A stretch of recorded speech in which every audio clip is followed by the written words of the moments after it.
Good morning and happy Thursday, everyone. It is November 17th. My name is Nick Marro with Occupy Fantasy. You can find me on Twitter at Nick Marro DFS.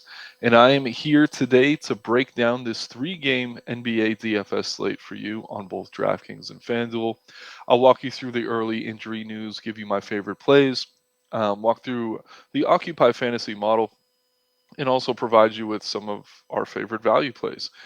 If you haven't already, please become a member at Occupy Fantasy today. You get access to this model you see here, our lineup builder, injury reports, our Discord server, where we have a pre-lock question and answer period with an expert every day. You get access to a room full of pros to help you build your lineups and discuss or contest selection rather. And if you haven't already, please like the video, subscribe to the channel. It helps us put out more content like this for you for free. Um, and yeah, without further ado, let's walk through this three-game slate here. So we kind of have a strange slate tonight. There's only three games, and they don't lock until 10 Eastern. So we'll have plenty of time to kind of build lineups into the evening. Not exactly sure why they're doing that. There is a football game tonight, but they've had no problem competing with football earlier in the season. But yeah, we got a 10 p.m. slate tonight. Three games should be pretty easy to walk through. I'm going to click between DraftKings and FanDuel. Help you guys kind of see where I'm at. This is first look. Obviously, with NBA, injury news is everything. As we get players ruled out throughout the day, that's going to create opportunity. That's going to create more value plays for you. So certainly keep that in mind. And yeah, the first game we have here is the Nets at the Portland Trailblazers. The Nets are 2.5-point underdogs on the road in Portland. 220.5-point game total here. Obviously, still no Kyrie for the Nets. Nurkic listed as questionable, but he did look fine his last time out. The only reason maybe they rest Nurkic here is if they're just being overly cautious. But I do think he's going to be a go. If he is out, then Drew Eubanks would become one of the better value plays on the slate. But as it stands, no major injury news here other than Kyrie, who's not even injured. He's just suspended. And then Justice Winslow is listed as a game time decision. I think he'll play. If he's out, that could be more minutes for a Josh Hart who already gets plenty of minutes. So yeah, it's not really a big deal whether or not Winslow's in or out. It could be a little bit more run for Jeremy Grant. But really, yeah, Kevin Durant's probably the priority here. There's only three games, so there's only a handful of pay-ups on the slate. I do like Durant on both sites. I think he's certainly a solid play. Yeah, he had some comments in the media the other day about how he does not like this starting lineup. But for DFS purposes, I mean, we could look at guys like Edmund Sumner, just around 4K on DK. I believe he's the same price over on FanDuel. Yeah, 4,200. Certainly going to be a viable option as long as he starts. Seth Curry's been getting healthier, a scoring dependent guard. You need his shot to fall to hit value, but he is seeing more minutes, which is certainly a plus. Joe Harris, similar story. He's likely to start at the wing for the Nets. Very scoring dependent, though. If his shot's not falling, we saw this the other night. He played close to 30 minutes, and he had like 5-6 fantasy points. Oh, he only played 20 minutes, but still, I mean, that's a terrible fantasy point per minute rate. Royce O'Neal is actually one of the better value plays, I think, just because he's playing close to 40 minutes per night. He's really not someone I'm rushing to get to, but at 5,100 on FanDuel, 5,300 on DraftKings, I think he's a decent option. There's really not a ton of great value on the slate, so players like Royce O'Neal become more appealing than they would otherwise. And then, yeah, I mean, up top for Portland, we have Dame Lillard. We have Anthony Simons. I both think are fine plays. Jeremy Grant's better on DraftKings than he is on FanDuel, where he's now over 8K, but he's been excellent. I think if Nurkic and Winslow are in, though, we could see those rates drop, which would be a bit concerning. But he's coming off a few huge games. But the big thing for him was, yeah, I mean, Nurkic was out in those two of the three bigger games, and then I forget who was out the first one, but yeah, they've had some injuries, and if they're going to be 100% healthy, Grant's price maybe have over adjusted a bit, so that's something to keep an eye on. But yeah, decent game environment here, 220-point total. It's kind of jammed in between the two games in terms of game environment. But again, I mean, if Nurkic is out, Eubanks becomes one of the best plays on the slate, so keep an eye on that. Looks like Shady on Sharp should be good to go. Maybe he gets overlooked as he's been out the past couple of games. But yeah, he's a decent value play on a slate where we're really lacking value. I'll click over to the Occupy model, just see who's popping up top for value. I mean, we mentioned Sumner. He's towards the top there. Josh Hart looks fine. Probably a little bit better if Winslow's out, just secures those minutes. Joe Harris looks good on FanDuel. But yeah, scoring dependent. And if Nurkic is in, I do think he's going to be a solid play everywhere. Brooklyn's defense in the front court hasn't been great this season. They have been a little bit better, but still certainly a spot we can exploit with opposing centers. So moving into the next game, we have the Spurs at the Kings. This is the highest total on the slate. San Antonio is a 6.5 point underdog handed into Sacramento. We're looking at a 237.5 point total. Yeah, best game environment on the slate by 17 plus points. Lot to like here. We have Domantas Sabonis' price is 10-2 now on FanDuel, which certainly feels a little bit inflated.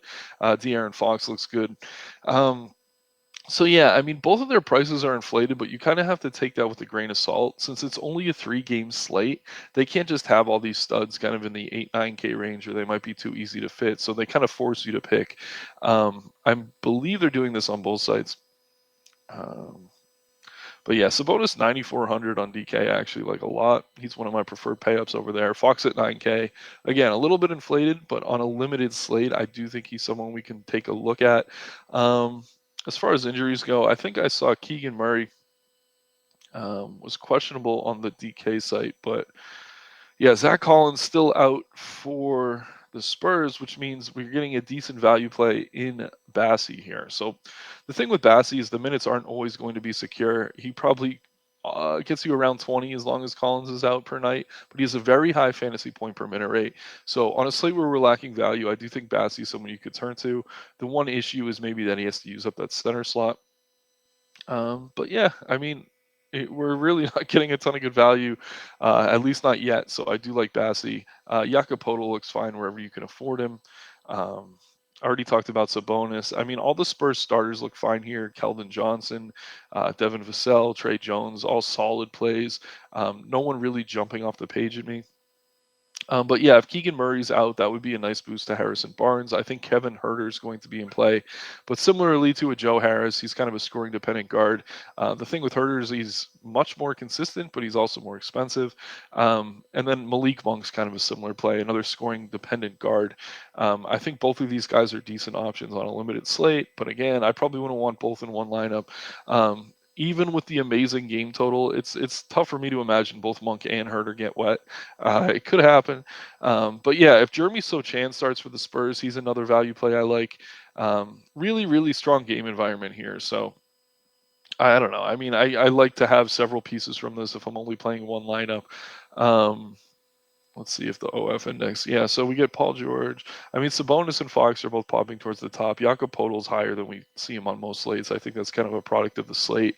If you could afford him, he looks excellent here. The Kings really don't have much as far as front court defense goes.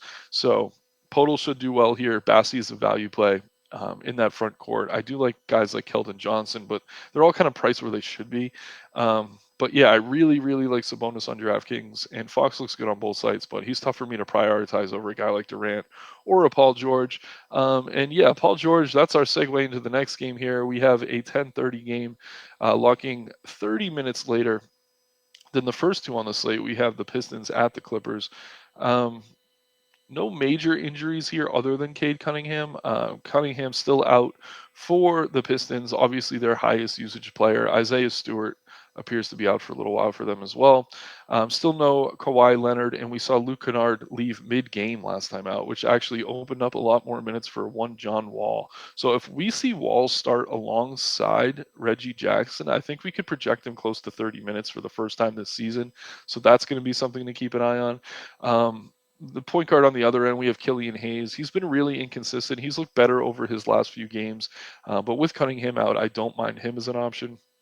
Paul George, one of the better plays on the slate. He wasn't on the injury report this morning, but he's now listed as questionable. I mean, if he's out, then all these starters for the Clippers are going to look good, especially a Marcus Morris, who I already like at 5,500 on FanDuel. I think he's a little bit more expensive on DK, but certainly a manageable price of 6,300. So yeah, this Paul George news kind of came out of nowhere. I think he goes, but if he's out, I mean, all the starters for the Clippers are going to become kind of chalky priority plays, and you're going to want to use your other slots to get different. But yeah, keep an eye on that for sure. Again, I do think he goes, but it's tough to say in today's NBA. We're getting a lot of load management. Bojan Bogdanovic, he's a forward, but he's kind of similar to those scoring dependent guards we talked about in the other games. Good GPP play, high ceiling, low floor. Ivica Zubac will be very popular tonight. Really inconsistent, but we've seen some huge ceiling games out of him. And with Paul George out, if Paul George is out, I think we'll see a lot more usage go to a Zubac. And then at guard, I mean, I don't mind Reggie Jackson. I would prefer to play John Wall, but Wall's minutes are certainly a little bit riskier if he's not in the starting lineup. So yeah, pretty decent game environment. I mean, if George is in, I think I'm still prioritizing Morris. I think George will look good. And if Wall moves into that starting lineup, he's going to be a play we're going to have to like. Just taking a quick look over on DK for pricing discrepancies, nothing major here. Sadiq Bey and Jaden Ivey, both solid options for Detroit. Bay's been coming off the bench lately, which is a bit concerning. His minutes have gone down, so maybe not the priority he would have been a couple weeks ago. But I do like Jaden Ivey. He's kind of like the king of these scoring dependent guards. Very, very high ceiling, pretty low floor. We've seen him go for 35 fantasy points in back-to-back games, though. And someone has to score for these Pistons with Cunningham out. And I think Ivey's probably their best offensive player. Um, and yeah, Marvin Bagley got the start last game. Really not a guy I ever trust, but again, on a 3-game slate, you look at more of these kind of secondary plays that you wouldn't really look at on a larger slate. So quickly combing for value here, we get Reggie Jackson popping way up there on DK at 4,700. Solid play. I think the minutes are why he's popping. Not the highest fantasy point per minute producer this year, but he does seem to be rounding into form. Um, Jaden Ivey, who we just talked about, Killian Hayes looks fine. Sadiq Bey, I prefer him to start. If he's coming off the bench, he's tough to trust. Maybe with Stewart out, we see a smaller lineup against the Clippers. Tough to really bank on that, though. Zubac on the other side, I like Morris a lot on both sides. But yeah, just overall a pretty fun condensed slate. Only a half hour between the lock times and the games, and we have until 10 p.m. to kind of wait for news and see how things develop. As it stands, I'd probably prioritize Sabonis over on DraftKings, and then I think Durant on FanDuel as payups. If you could fit both, feel free. Those are probably my guys right now, but I think as ownership comes out, we'll kind of see that reflected throughout the day. Again, if you're not already a member, please check the description below. Plenty of links to help you sign up for Occupy Fantasy. We're getting access to our model, lineup builder, pros. We have a Discord channel, very friendly group of guys and gals in there discussing NBA DFS throughout the day. We tilt together, we win together, all that good stuff. And if you haven't already, please click the like button. Please click subscribe to the channel. My name's Nick Marro. You can find me on Twitter at Nick Marro DFS. I appreciate you taking the time to walk through this slate with me today. Let's have some fun tonight and make some money. Good luck.